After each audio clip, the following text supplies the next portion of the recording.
Peter Thiel, the billionaire who bankrolled J.D. Vance's political career and whose company Palantir is consolidating all of our personal information into a database for the surveillance state, is being investigated for his financial ties to Jeffrey Epstein. In September, Oregon Senator Ron Wyden published a list including Thiel and the names of over 70 other individuals and entities Congress is investigating for their financial ties to Epstein. He named names, and he put them in a bill he introduced called the Produce Epstein Treasury Records Act. This would require the U.S. Treasury to comply with the Senate Finance Committee's investigation into the money trail left by Epstein that connects the disgraced, deceased sex criminal to his clients and financial backers. But it looks like Thiel might have been aware he was on investigators' radar since at least last fall. He went on Joe Rogan's podcast in August 2024 and got oddly defensive of Epstein when the topic came up. When you were introduced to him, how was he described to you? He was described as one of the smartest tax people in the world.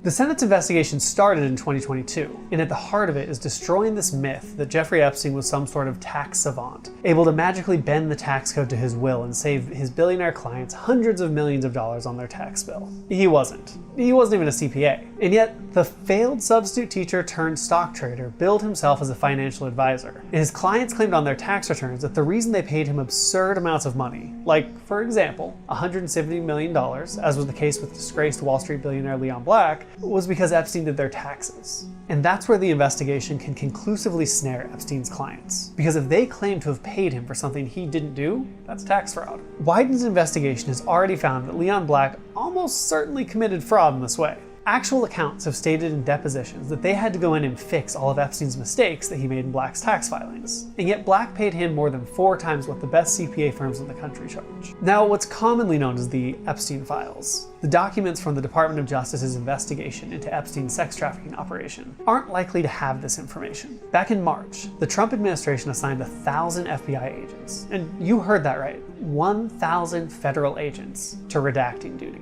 They spent weeks going through every inch of that report, documenting every name listed in there and storing it on a separate spreadsheet. Then they redacted the names from the investigation records. Then Trump's criminal lawyer, Todd Blanche, who now helps run the DOJ, took that spreadsheet to Epstein's convicted accomplice, Ghislaine Maxwell's cell, talked with her for 2 days, after which she was coincidentally transferred to a resort-style prison convicted sex offenders like her aren't allowed to be held.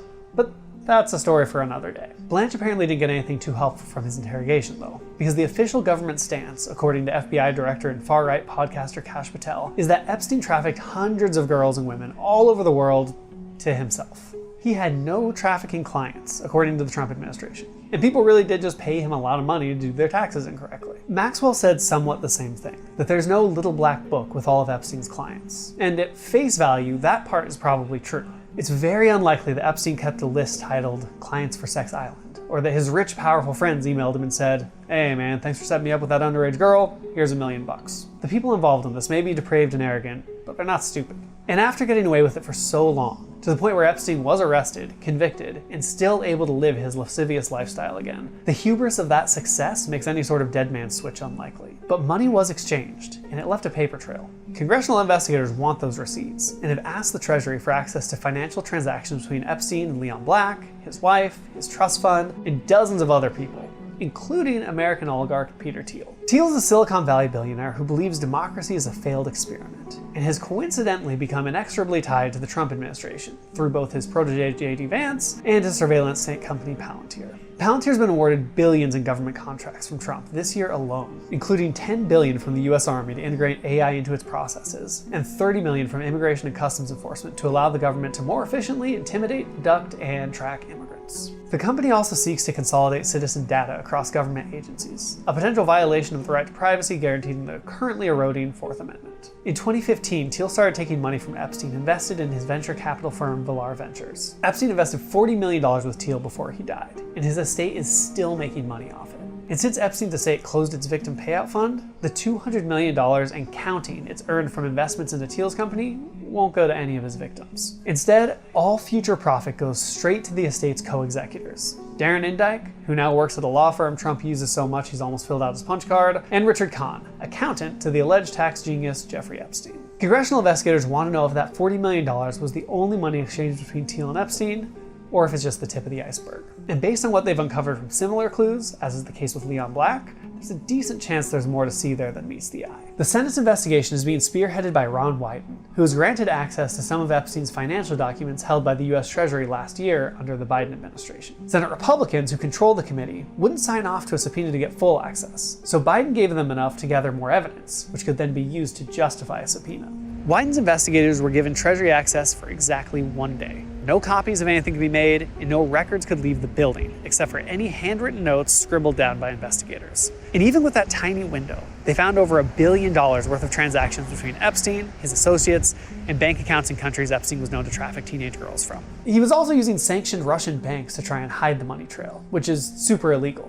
But the US banks he used, JP Morgan, Bank of America, and a few others, were making money off the transactions, so they didn't report it to the Treasury until after Epstein was arrested in 2019. The president at the time, Trump, didn't investigate it, and neither did Biden's DOJ when he took office. Wyden was making progress with his Senate investigation under Biden, but when Trump was re-elected, his Treasury Secretary Scott Bessent revoked access to these documents, stonewalling the investigation. Republicans in the Senate have continued to be unwilling to aid Wyden in his investigation, still denying his request to issue subpoenas for the documents from the Treasury. Since Wyden can't access these financial reports by request or subpoena, he's now trying to get them through legislation. And he's found a pretty clever way to try and get it passed. The Petro bill is being introduced as an amendment to the National Defense Authorization Act, an annual budget authorization that passes just about every year and is currently working its way through Congress. Tying the legislation to a bill guaranteed a vote will force every senator to go on the record in their support of, or opposition to, accountability for Epstein's co-conspirators and justice for his victims. Senator Chuck Schumer just did that same thing. He added an amendment to the same defense bill that would have released the DOJ's Epstein files. Republicans called it a political stunt and voted it down. And now they're all on record protecting Epstein's accomplices. Wyden's amendment is much more specific, more narrow in scope, and probably most important for those Republican senators, doesn't include Trump's financial records. Leaving him out could give those who voted against Schumer's amendment enough cover to vote in favor of Wyden's, since the whole reason they voted against Schumer's is because Trump told them to. If passed, Wyden's bill would give the Treasury 30 days to hand over physical copies of suspicious activity reports filed on Epstein's transactions, and 60 days to give investigators details on any investigations into Epstein conducted by the US Treasury. Meanwhile, in the House, another investigation into Epstein has sprung up. This one has Republicans and Democrats on board, and has followed Wyden's lead in requesting financial records from the Treasury. And while Treasury Secretary Bessent has ridiculed and even threatened Wyden for his requests, he said in early September he'll comply with the House investigation and deliver the requested documents. No timeline was given, though, and the House didn't give a list of specific names or institutions it wanted a transaction history of. So it's unclear that if Bessent really does comply, he'll hand over the information on Thiel and the others, or if he'll selectively choose who to implicate and who to spare.